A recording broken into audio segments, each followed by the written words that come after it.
Bonjour et bienvenue. Dans cette vidéo, on va faire les petits exercices qui sont à la fin de la page 8 sur 12 pour voir un petit peu tout ce qu'on a vu sur les propriétés, sur les inégalités en une seule fois. Alors là, ici, sur le premier exercice, vous savez que x est inférieur ou égal à y et vous devez à chaque fois comparer les quantités qui sont proposées. Donc on va essayer de voir quel est le lien à chaque fois avec la première inégalité qui est la donnée d'énoncé. Donc là, j'ai x qui est plus petit que y. On me demande de comparer x plus 2 avec y plus 2. Donc là, c'est assez simple de voir que par rapport à l'inégalité proposée, j'ai simplement ajouté 2 à gauche et ajouté 2 à droite. Nous, on sait que quand on ajoute la même quantité à gauche et à droite d'une inégalité, ça ne change pas l'ordre. La deuxième ici, même principe, vous avez 2x, vous avez 2y, donc on réfléchit, qu'est-ce qu'on a fait? J'ai multiplié x par 2, j'ai multiplié y par 2, j'ai bien fait le même calcul à gauche et à droite, multiplié par un nombre positif ne change pas le sens de l'inégalité. La suivante, ici, x sur 2 et y sur 2. Donc là, j'ai divisé par 2. On peut aussi voir ça comme multiplié par 1/2. Multiplier ou diviser par un nombre net positif, de toute façon, ne change pas le sens de l'inégalité. Donc, je conserve inférieur ou égal. À partir de la suivante, là, ici, vous avez moins 2x et moins 2y. Donc là, vous avez multiplié à gauche par moins 2. Multiplié à droite par moins 2, c'est comme si vous aviez multiplié par 2 puis par moins 1, vous changez le sens de l'inégalité cette fois-ci parce que vous avez multiplié par un nombre négatif, on change l'ordre des nombres. Même principe sur la dernière ici, vous avez moins x sur 2 et moins y sur 2, alors on peut voir qu'on a divisé par moins 2, ou bien qu'on a multiplié par moins 1/2, c'est pareil. Au passage, le moins peut être en haut, devant ou en bas du symbole de votre fraction. Ça ne change absolument rien. Mais ce qui est sûr, c'est que quand je multiplie ou divise par un nombre négatif, je change le sens de l'inégalité. Donc là, ici, assez simple. J'ajoute ou je soustrais d'ailleurs. Je multiplie par un positif, je divise par un positif, je ne change pas. Quand je multiplie ou divise par un négatif, je change le sens de l'inégalité. Alors pour le deuxième, vous avez un petit peu la même chose ici, sauf qu'on vous donne deux inégalités cette fois-ci. X est compris entre moins 3 et 5, et Y est compris entre 1 et 3. Et ce qui vous est demandé, c'est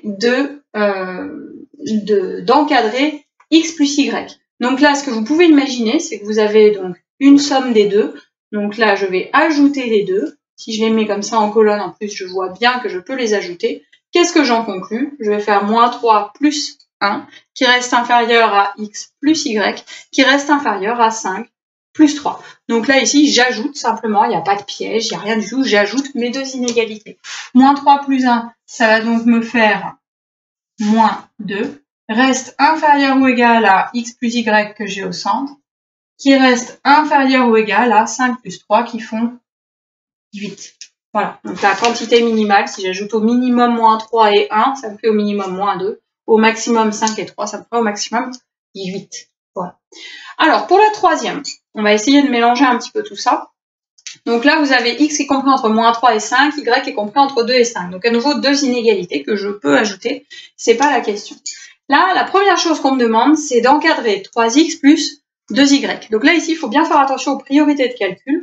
Je vois, moi, ici, que je n'ai pas seulement x plus y, mais que j'ai 3x plus 2y. Donc là, la priorité, elle va sur la multiplication. Vous avez x qui est multiplié par 3, avant toute chose, et le y qui est multiplié par 2, avant toute chose. Donc là, avant d'ajouter mes inégalités, ce qui serait intéressant, ce qui est même indispensable, c'est de multiplier mon x par 3 et mon y par 2. Donc je vais simplement réécrire les inégalités du dessus, mais en multipliant mon x par 3. J'obtiens donc ici, par 3 fois moins 3 qui vont faire moins 9. J'ai multiplié par un nombre positif, donc je conserve le sens de l'inégalité, ce qui va me faire 3x, qui est inférieur ou égal à 5 fois 3, qui font 15. Je fais la même chose avec le y. Le y, lui, doit être multiplié par 2. Donc exactement pareil. 2 fois 2 qui vont me faire 4. Reste inférieur ou égal, parce que j'ai multiplié par un nombre positif, à 2y, qui est donc inférieur ou égal à 5 fois 2, 10. Maintenant que j'ai encadré 3x et 2y, je peux utiliser ma propriété qu'on a vue juste avant, à savoir ajouter mes deux inégalités. Donc là, moins 9 plus 4, ça va me faire moins 5. Reste inférieur ou égal à 3x plus 2y. C'était ce que je voulais. Donc c'est parfait.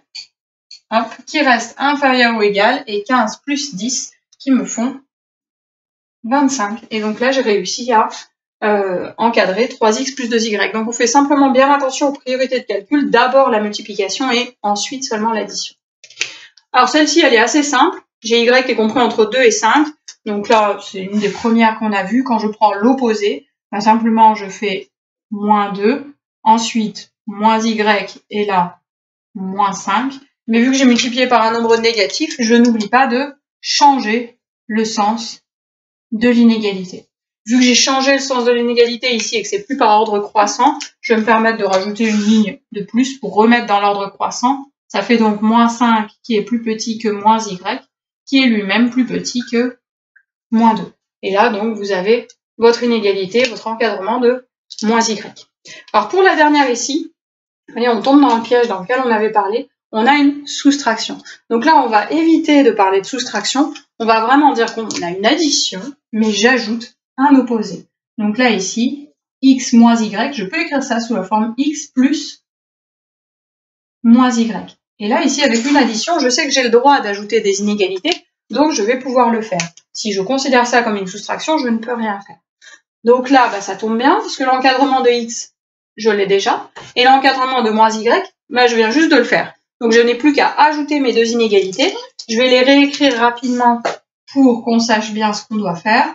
J'ai x qui est compris entre moins 3 et 5, et j'ai moins y qui, lui, est compris entre moins 5 et moins 2, comme ça. Donc ensuite, je fais la somme de mes deux inégalités, ce qui fait que moins 3 plus moins 5, ça va me donner moins 8.